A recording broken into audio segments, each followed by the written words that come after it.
नमस्कार दोस्तों, मैं मोहित चौरसिया आप सभी का वीके क्लासेस में स्वागत करता हूं। जैसा कि आप सभी को पता होगा कि हमारे इस चैनल पर फिजिक्स और केमिस्ट्री के न्यूमेरिकल लगाए जाते हैं। दोस्तों, आपके लिए एक हमने सुविधा कर दिया है कि अभी तक हम देखते थे कि जो हमारा ये वीडियो हुआ करता था, एक है यहाँ पर तो दूसरा वहाँ पर।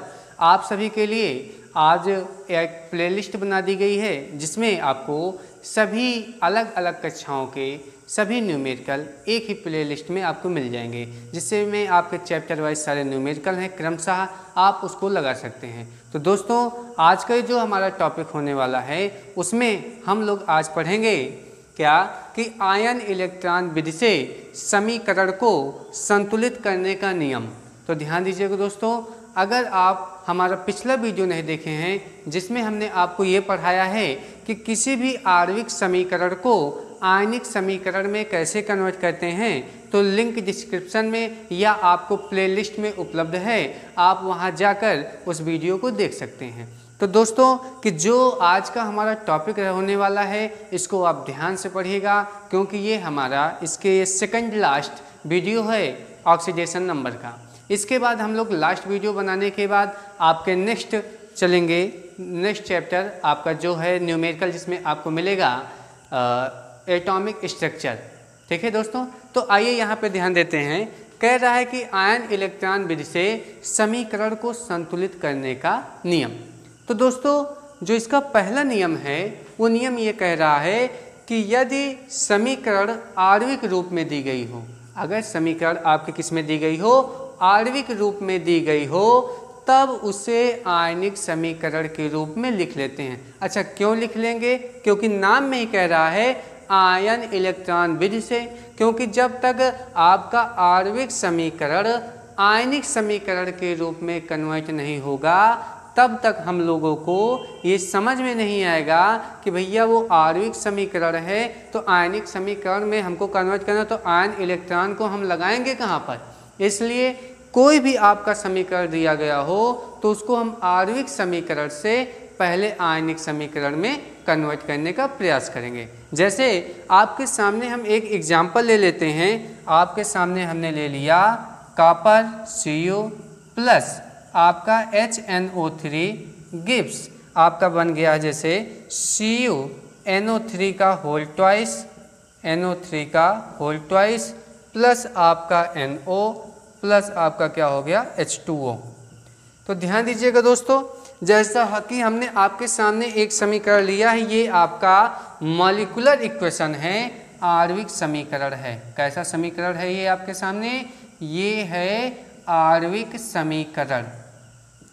और दोस्तों, आपको हमने वहाँ पर बताया था कि कुछ ऐसे भी कंपाउंड होते हैं जो जल में आयनित नहीं होते हैं। आयनित होने का मतलब है वो अपने आयन्स में कन्वर्ट नहीं होते हैं। तो उसके लिए आपको वो वीडियो देखना बहुत ज़रूरी है, क्योंकि जब तक आप उसको जानेंगे नहीं कि कौन आपका वाटर में डिजॉल्व होगा, कौन नहीं डिजॉल्व होगा, तब आपको इस मेथड से आपको कन्वर्ट करना कि आयन इलेक्ट्रॉन मेथड से किसी भी केमिकल इक्वेशन को बैलेंस कैसे करेंगे, तो आपको कठिनाई आएगी।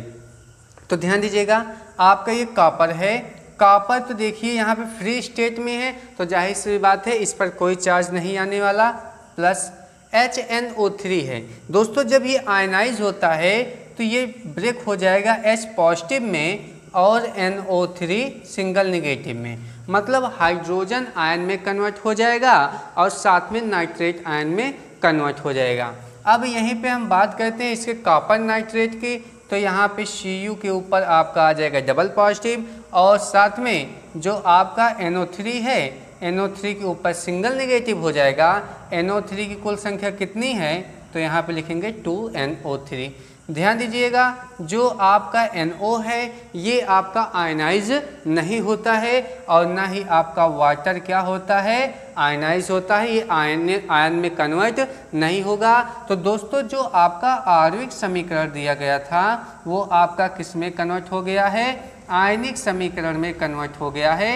एक बार आइए इसको हम फिर से समझते हैं दोस्तों, कि जिस प्रकार से आपके पास कोई लड्डू है वो एक बार में आप पूरा नहीं खा सकते हो, ठीक उसी प्रकार से अगर आयन इलेक्ट्रॉन मेथड से, आयन इलेक्ट्रॉन विधि से आपको किसी रासायनिक समीकरण को संतुलित करना है तो इस समूचे लड्डू की तरह आप इसको भी क्या नहीं खा पाओगे, ना ही इसको बैलेंस कर पाओगे। तो ध्यान दीजिए दोस्तों, हम एग्जाम्पल्स आपको साथ में देते रहेंगे, क्योंकि एग्जाम्पल जब आपके समझ में आता रहेगा, ठीक उसी प्रकार से ये जैसे लड्डू को एक अचानक नहीं खा सकते, बड़ा सा लड्डू है, खाने की इच्छा करेंगे तो पूरा नहीं खा सकते एक बार में, लेकिन आपको छोटे छोटे टुकड़े करके तो खा सकते हैं ना। ठीक उसी प्रकार से यहाँ पे देखिए क्या कि आपका कोई भी मॉलिक्यूलर इक्वेशन दिया गया हो, कोई भी आणविक समीकरण दिया गया हो, अगर उसको आयन इलेक्ट्रॉन मेथड से आपको बैलेंस करना है तो आपको दोस्तों कुछ करना नहीं है, हमको आयनाइज करना आना चाहिए। इसलिए दोस्तों इसके लिए एक स्पेशल वीडियो हमने बना के रखा हुआ है, आप उसको प्लेलिस्ट में जाकर देखेंगे ज़रूर। तो ध्यान दीजिए, लड्डू को तो थोड़ा थोड़ा करके खाया जा सकता है, ठीक उसी प्रकार से आपका ये जो मॉलिक्यूलर इक्वेशन है, उस मॉलिक्यूलर इक्वेशन को हम लोग आयनिक इक्वेशन में कन्वर्ट करके उसके बाद हम इसको बैलेंस करने का एक स्टेप समाप्त करके नेक्स्ट स्टेप पर चलेंगे। इसको नोट करिएगा। अब आइए देखते हैं दूसरा स्टेप में क्या होता है। कह रहा है कि ऑक्सीकरण व अपचयन के आधार पर समीकरण को अर्ध समीकरण के रूप में अलग अलग लिख लेते हैं। दोस्तों क्या कह रहा है, ऑक्सीकरण व अपचयन के आधार पर समीकरण को अर्ध समीकरण के रूप में अलग अलग लिख लेते हैं। जिसने इससे पहले वाला वीडियो देखा होगा उसके समझ में आया होगा क्या दोस्तों, समझिएगा इसमें, जिसमें अभी तक वहाँ पर जो पिछला वीडियो हमने बनाया था वो ऑक्सीडेशन नंबर मेथड से कैसे बैलेंस करेंगे उसमें बताया गया था। तो यहाँ वाले में देखेंगे आपको हम क्या समझाना चाहते हैं उसको समझिएगा। वहाँ पे हमने बताया था कि अगर ऑक्सीडेशन नंबर, ऑक्सीकरण संख्या बढ़ रही है तो वहाँ पर होता था ऑक्सीडेशन। ऑक्सीडेशन का मतलब वहाँ पर आपका ऑक्सीकरण होता था। और अगर कहीं ऑक्सीडेशन नंबर डिक्रीज कर रहा है तब वहाँ पे होता था रिडक्शन। रिडक्शन का मतलब अपचयन। अब यहाँ पर देखेंगे कि अगर कहीं पॉजिटिव चार्ज आ रहा है, क्या आ रहा है, पॉजिटिव चार्ज आ रहा है, तो समझ लेंगे वहाँ पर ऑक्सीडेशन हो रहा है। और अगर नेगेटिव चार्ज की ओर बढ़ रहा है तब वहाँ पे क्या हो रहा है, रिडक्शन हो रहा है। तो देखिए अब कैसे जाने, अब यहाँ पर देखिएगा कॉपर है, Cu से क्या हो गया, Cu डबल पॉजिटिव। क्या हो गया दोस्तों, Cu से Cu डबल पॉजिटिव हो गया ना। यहाँ पे क्या कोई चार्ज था, नहीं था, यहाँ पे क्या आ गया, पॉजिटिव चार्ज आ गया ना। अब अपने माइंड में सोचिए, माइंड में क्या सोचना है कि कॉपर जो है वो न्यूट्रल है और Cu के ऊपर डबल पॉजिटिव। किसी भी एटम के ऊपर डबल पॉजिटिव कब आएगा, जब इलेक्ट्रॉन्स निकलते हैं। और इलेक्ट्रॉन अगर निकल रहा है तो वहाँ पर दोस्तों ऑक्सीकरण होगा, इंग्लिश में इसे कहते हैं ऑक्सीडेशन होगा। तो आइए देखते हैं। अब यहाँ पे कॉपर पर कोई चार्ज नहीं था, लेकिन यहाँ पे चार्ज आ गया ना, तो ये अभी तक न्यूट्रल था, ये ऑक्सीडाइज हो गया ना। ऑक्सीडाइज कैसे जान के, क्योंकि यहाँ पर अभी कुछ नहीं था, कोई भी चार्ज नहीं था। यहाँ इलेक्ट्रॉन जैसे ही निकला पॉजिटिव चार्ज आ गया, आया ना। तो इसका मतलब है आपको दो हाफ इक्वेशन बनाने हैं, एक ऑक्सीकरण को लेकर जिसको इंग्लिश में ऑक्सीडेशन बोलते हैं, एक ऑक्सीडेशन का रिएक्शन आपको कंप्लीट करना है, उसका हाफ रिएक्शन ही कंप्लीट करना है, और दूसरा आपका रिडक्शन के आधार पर। तो आइए देखते हैं। तो कॉपर जो है इस पर कोई चार्ज नहीं था, न्यूट्रल था। अब इस पे हुआ क्या, इससे दो इलेक्ट्रॉन निकल गए तो हो गया आपका Cu double positive. Cu double positive हो गया। और अगर Cu डबल पॉजिटिव हो गया है दोस्तों तो यहाँ पर आप क्या देखेंगे, यहाँ पे हम लिख देंगे कि यहाँ पर ऑक्सीकरण हुआ है। क्या हुआ है, ऑक्सीकरण हुआ है, ऑक्सीडेशन हुआ है, ये ऑक्सीकरण का रिएक्शन हो गया। अब देखेंगे, अब ऑक्सीकरण का अर्ध समीकरण बनाने के बाद अब हमको बनाना होगा अपचयन का।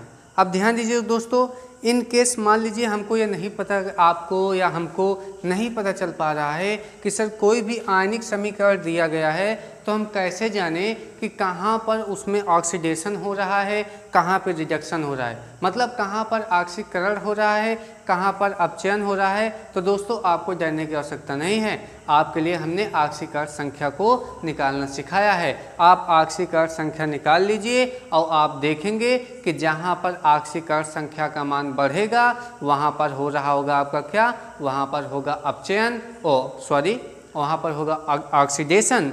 और जहाँ पर हम देखेंगे कि हमारे ऑक्सीकरण संख्या का मान घट रहा है वहाँ पर होगा अपचयन। जैसे यहाँ पे देखेंगे कॉपर का यहाँ पर ऑक्सीकरण संख्या 0 है, यहाँ कितनी हो गई है +2 हो जाती है, तो ये हो गया ऑक्सीकरण। और यहाँ पर NO3 सिंगल नेगेटिव में जो आपका नाइट्रोजन है इसकी ऑक्सीकरण संख्या +5 होती है, जबकि यहाँ पर इसकी +2 होती है। आप कह रहे हैं आप तो डायरेक्ट लिख दे रहे हैं, हम क्या करें? तो दोस्तों आपके लिए ही हमने बनाया है ऑक्सीकरण संख्या को निकालना, तो आप उस वीडियो को देखिए, वहाँ एक बार अगर उसको देख लीजिए, उसके बाद जितना हमने क्रमशः वीडियो डाला है आप ऐसे आसानी से सब पढ़ते हुए चले जाएंगे और आपको किसी में कोई प्रॉब्लम नहीं होगी। तो ध्यान दीजिए, कॉपर से कॉपर डबल पॉजिटिव हुआ, ऑक्सीकरण संख्या 0 थी, यहाँ +2 हो गया, तो इस यहाँ पर हुआ ऑक्सीकरण। क्या हुआ दोस्तों? ऑक्सीडेशन हुआ, ऑक्सीकरण हुआ। वहीं पर NO3 सिंगल नेगेटिव में, NO3 सिंगल नेगेटिव से आपका रिडक्शन हो रहा है NO में, तो ये आपका कैसा समीकरण बन गया? ये हो गया आपका अपचयन समीकरण। दोस्तों कैसा समीकरण हो गया? अपचयन समीकरण हो गया। फिर से एक बार जितना हमने बताया उसको बारीकी से एक एक पॉइंट को समझते चलते हैं, फिर हम लोग आगे चलेंगे। हमने क्या कहा कि यदि समीकरण आणविक रूप में दिया गया हो तब हम क्या करेंगे? उसको हम आयनिक रूप में तोड़ लेंगे, जैसा कि आपके सामने हमने दिखाया। फिर दूसरा रोल हमने क्या बताया कि जब इस तरह से आयनिक समीकरण में टूट जाएगा, आप ब्रेक कर लेंगे, उसके बाद ऑक्सीकरण व अपचयन के आधार पर अर्ध समीकरण के रूप में अलग अलग लिख लेते हैं। तो देखिए हमने ऑक्सीकरण को क्या किया? ऑक्सीकरण व अपचयन के आधार पर दो अलग अलग अर्ध समीकरण के रूप में हमने लिख लिया। तो आइए चलते हैं हम तीसरे समीकरण की ओर, नोट कर लीजिए। तो ध्यान दीजिएगा दोस्तों, अब हमारा तीसरा रूल क्या कहता है? पहले रूल में हमने आणविक समीकरण को आयनिक समीकरण में तोड़ा। दूसरा रूल में हमने बताया कि अपचयन और ऑक्सीकरण के आधार पर दो आपके अर्ध समीकरण बनेंगे, आपने उसको बनाया।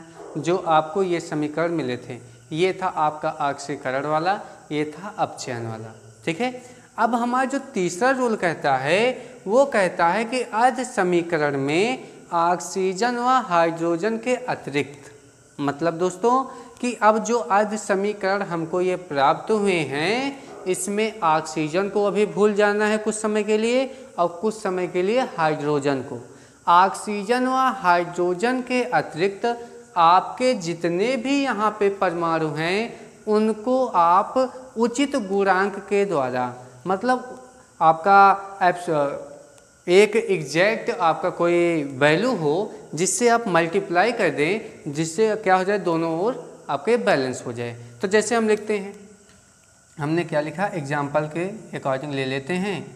इधर आपका कॉपर है, ठीक, एक कॉपर है, इधर भी आपका कॉपर क्या है, डबल पॉजिटिव है, तो इधर भी कॉपर की संख्या 1 है, इधर कॉपर की संख्या कितनी है, 1 है, इधर भी कॉपर की संख्या कितनी है, 1 है। तो क्या कॉपर की संख्या कम ज़्यादा है क्या? नहीं है।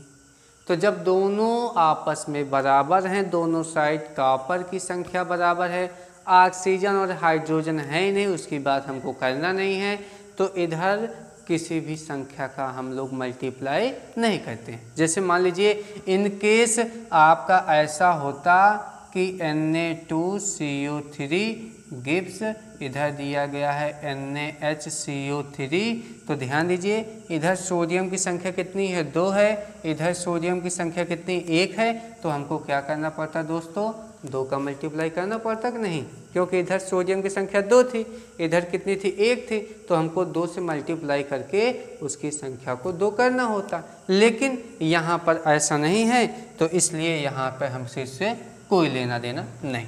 चलिए, आपके ऑक्सीकरण वाला तो बैलेंस हो गया। आइए देखते हैं अपचयन वाले में क्या होता है। यहाँ पे दोस्तों दिया गया है NO3 सिंगल नेगेटिव और इधर दिया गया है NO। ध्यान देंगे क्या कि क्वेश्चन में जो रूल है, रूल ये बता रहा है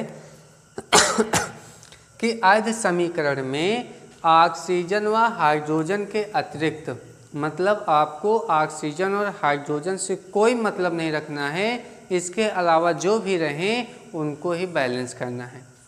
यहाँ पर भी नाइट्रोजन की संख्या कितनी है? 1। इधर नाइट्रोजन संख्या कितनी है? 1। मतलब इधर भी आपकी नाइट्रोजन की संख्या आपस में बराबर है। इधर कॉपर की संख्या आपस में बराबर हो गई, यहाँ पर नाइट्रोजन की संख्या बराबर हो गई। तो इसका मतलब है यहाँ पर किसी भी गुणांक का मल्टीप्लाई नहीं करना होगा। लेकिन जब कोई हमारे पास नेक्स्ट एग्जाम्पल रहेगा या हमको न्यूमेरिकल लगाते समय जब हमारे सामने आएगा तो वहाँ पर हम किसी उचित गुणांक से क्या कर देंगे दोस्तों, वहाँ पर मल्टीप्लाई हमको करना पड़ेगा। चलिए ठीक है, ये तो था रूल 3। रूल 4 आपका क्या कहता है कि अर्ध समीकरण अपक्रिया में या अर्ध अपक्रिया समीकरण में जिस ओर ऑक्सीजन की कमी हो, जिस ओर ऑक्सीजन की कमी हो उधर H2O जोड़कर ऑक्सीजन की कमी को पूरा करते हैं, और जिस ओर हाइड्रोजन की कमी हो जाएगी उधर हम लोगों को क्या करना होगा दोस्तों, उधर H पॉजिटिव जोड़कर हाइड्रोजन की संख्या को क्या करना होगा दोस्तों, हमको संतुलित करना होगा। आइए देखते हैं। जैसे आपका जो ऑक्सीकरण वाला है वो है Cu और इधर क्या है आपका Cu डबल पॉजिटिव। ना तो इसमें ऑक्सीजन है और ना ही हमारा क्या है, ना ही हमारा हाइड्रोजन है, इससे कोई मतलब नहीं है, इसको एक किनारे रहने दीजिए। अगला चलते हैं, देखते हैं। तो अगला हमारे साथ क्या दिया गया है, NO3 single negative, NO3 single negative, और इधर क्या दिया गया है NO। अब आइए समझते हैं। आप हमें बताइए कि यहाँ पर ऑक्सीजन की संख्या कितनी है, यहाँ पर ऑक्सीजन की संख्या है 3, इधर ऑक्सीजन की संख्या कितनी दिख रही है 1, तो जिधर कितना उधर ऑक्सीजन कम पड़ रहा है 1 है, 2 और चाहिए 3 होने के लिए, तो यहाँ पर है 3 ऑक्सीजन, इधर है केवल 1 ऑक्सीजन, 2 ऑक्सीजन की और आवश्यकता है। तो इसका मतलब हम क्या समझेंगे कि इसमें कह रहा है रूल के अकॉर्डिंग कि जिस ओर ऑक्सीजन की कमी हो उधर आप लोग क्या कर लेंगे दोस्तों, उधर आप लोगों को जिधर ऑक्सीजन की कमी हो उधर हम लोगों को H2O जोड़ना होता है। तो इधर 2 ऑक्सीजन की कमी हो रही थी तो इधर हम लोग 2H2O जोड़ देंगे। तो ध्यान दीजिए दोस्तों, क्या हुआ कि आपका 2 ऑक्सीजन यहाँ पर, 1 ऑक्सीजन यहाँ पर, तो इधर टोटल हो गए 3 ऑक्सीजन और इधर भी कितने हो गए आपके 3 ऑक्सीजन। देखिए 1 ऑक्सीजन यहाँ पर है और यहाँ पे आप कहोगे 1 ऑक्सीजन है, लेकिन ये 2 का मल्टीप्लाई है तो यहाँ पे कितना हो जाएगा आपका 2 ऑक्सीजन। मतलब टोटल इधर भी 3 ऑक्सीजन हो गए और आपका इधर भी कितना है 3 ऑक्सीजन है। चलिए ठीक। अर्ध अपक्रिया समीकरण के जिस ओर ऑक्सीजन की कमी हो उधर H2O जोड़कर हम लोग कंप्लीट कर दिए। चलिए ठीक। अब लेकिन क्या कह रहा है आगे कि जिस ओर हाइड्रोजन की कमी हो उधर हम लोग H पॉजिटिव जोड़कर दोनों ओर अपक्रिया को क्या कर लेते हैं, संतुलित कर लेते हैं। तो आइए देखते हैं। अब यहाँ से हमने क्या देखा कि जो हमको ये समीकरण मिला है दोस्तों, इसमें आपको यहाँ पर 2H2O लिखने के बाद ऑक्सीजन की संख्या तो हमारी संतुलित हो गई है, लेकिन अब इधर हाइड्रोजन नहीं है और इधर हाइड्रोजन है। इधर हाइड्रोजन संख्या कितनी हो गई, 2 दूना 4। इधर ऑक्सीजन हाइड्रोजन की संख्या हो गई है 4 और इधर हाइड्रोजन की संख्या दोस्तों है ही नहीं। तो रूल में क्या जोड़ने के लिए बोला है, H पॉजिटिव, तो इधर 4 हाइड्रोजन, तो इधर कितना हाइड्रोजन आयन जोड़ना पड़ेगा 4, तो हो जाएगा 4H positive plus NO3 single negative gives आपका बन जाएगा NO प्लस 2H2O। तो दोस्तों इस प्रकार से हमने एक और स्टेप को कंप्लीट कर लिया, क्या कि आपका रूल 3 के अकॉर्डिंग ऑक्सीजन और हाइड्रोजन के अतिरिक्त जितने भी आपके तत्व थे हमने उनको सबसे पहले बैलेंस किया। उसके बाद ऑक्सीजन और हाइड्रोजन की बारी आती है, जिधर ऑक्सीजन की कमी होगी उधर H2O जोड़ेंगे और जिधर हाइड्रोजन आयन की कमी होगी उधर हम लोग क्या जोड़ेंगे, H पॉजिटिव जोड़ेंगे। इसको नोट कर लिए। आइए चलते हैं हम अपने नेक्स्ट रूल पर। दोस्तों आइए देखते हैं हमारे जो पांचवा रूल है। पांचवें रूल में आपका क्या कह रहा है कि अर्ध समीकरण के जिस ओर, ध्यान दीजिए दोस्तों, अभी तक हम अपने 4 रूल को पढ़ चुके हैं। पहले रूल में आपने क्या पढ़ा कि अगर समीकरण आयनिक दिया है तब तो कोई बात नहीं दिया गया है तो आणविक समीकरण को आयनिक समीकरण में बदलना हम लोग सीखेंगे। नहीं आता है तो वीडियो इसका हमने बना के रखा है, प्लेलिस्ट में जाके आप उसको देख लीजिए। ठीक, दूसरा, अब दूसरे में आप लोग क्या देखेंगे कि अर्ध समीकरण के जिस ओर, मतलब दूसरा रूल आपका था कि आप वहाँ पे उस आयनिक समीकरण को देखने के बाद आप आक्सीकार संख्या, मान लीजिए आपको देखने पता चल जा रहा है तब तो ठीक, नहीं तो आप उसकी आक्सीकार संख्या सबके लिख दीजिए। जहाँ देखेंगे कि आक्सीकार संख्या का मान बढ़ रहा है वहाँ पर ऑक्सीडेशन रिएक्शन होगा, मतलब ऑक्सीकरण होगा वहाँ पर। और जहाँ पे देखेंगे कि आक्सीकार संख्या में कमी हो रही है वहाँ पे दोस्तों अपचयन होगा।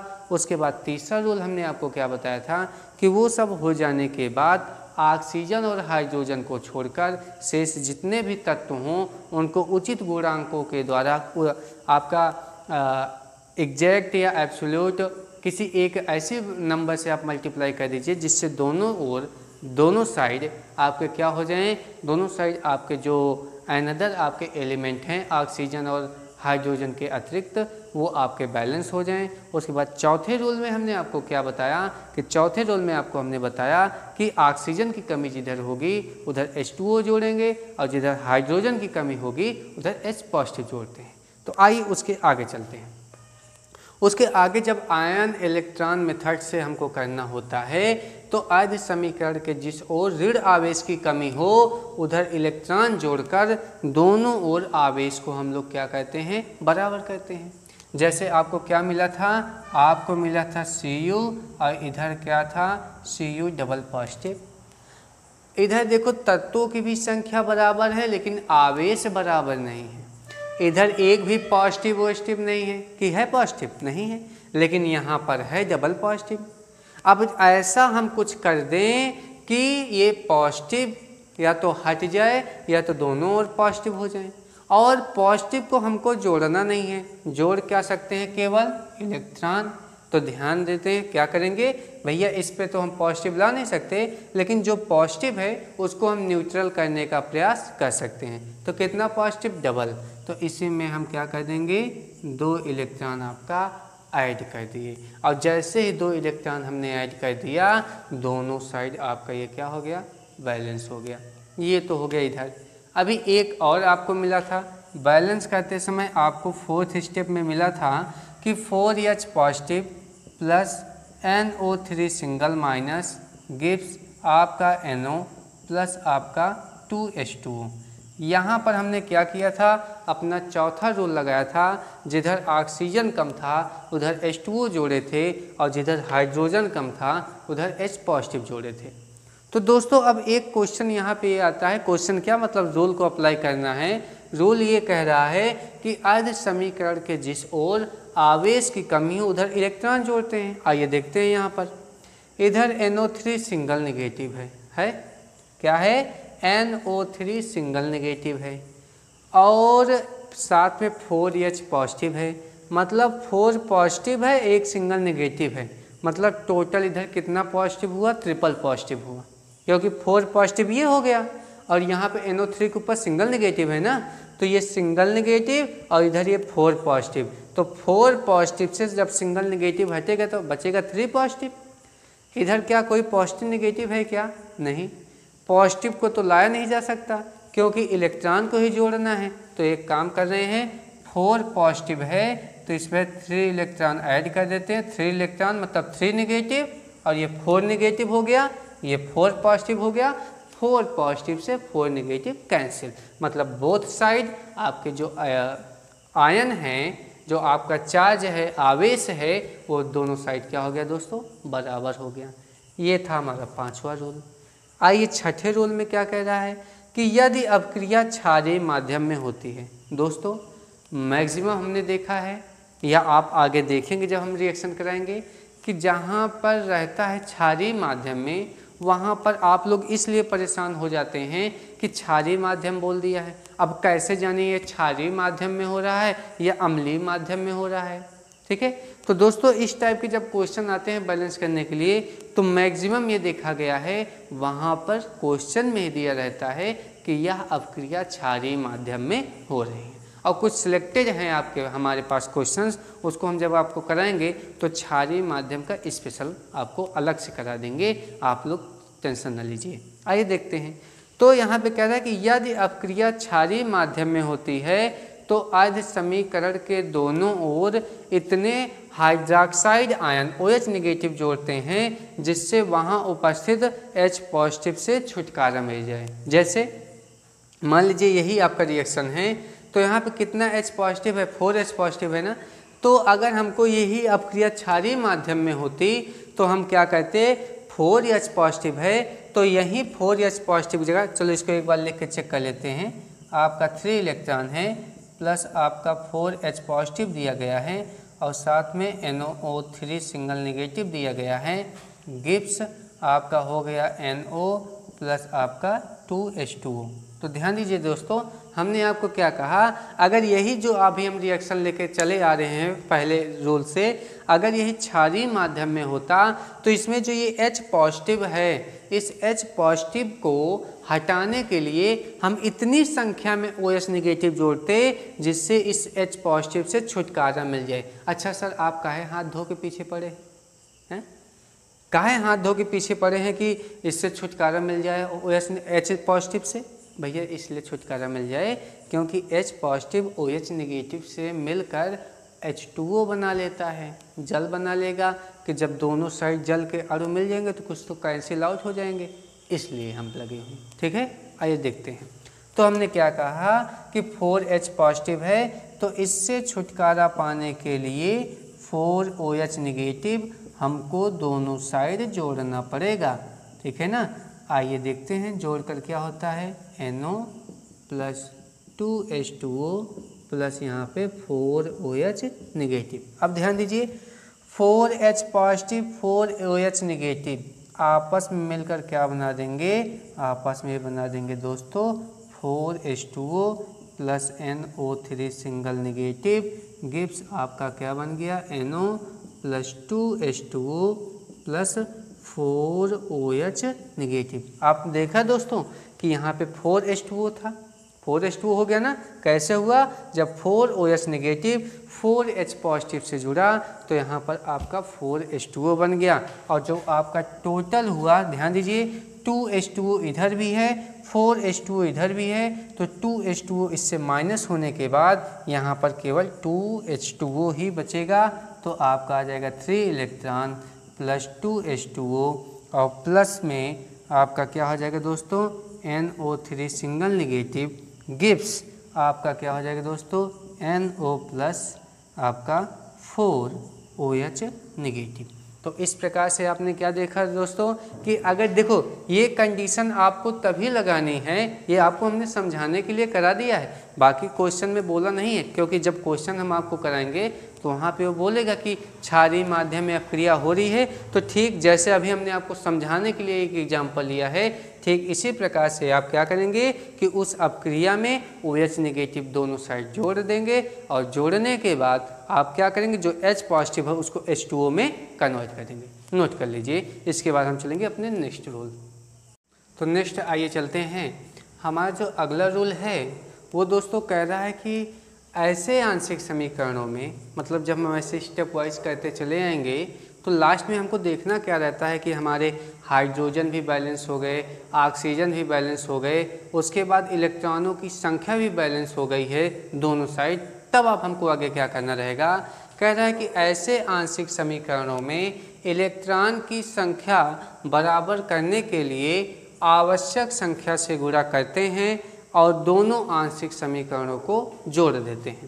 जैसे आपको पहला जो आंशिक समीकरण मिला था दोस्तों, उसमें आपने क्या देखा था कि आपका था Cu और Cu से हुआ था Cu डबल पॉजिटिव। आवेश की संख्या बराबर करने के लिए इधर आपने 2 इलेक्ट्रॉन जोड़ा था।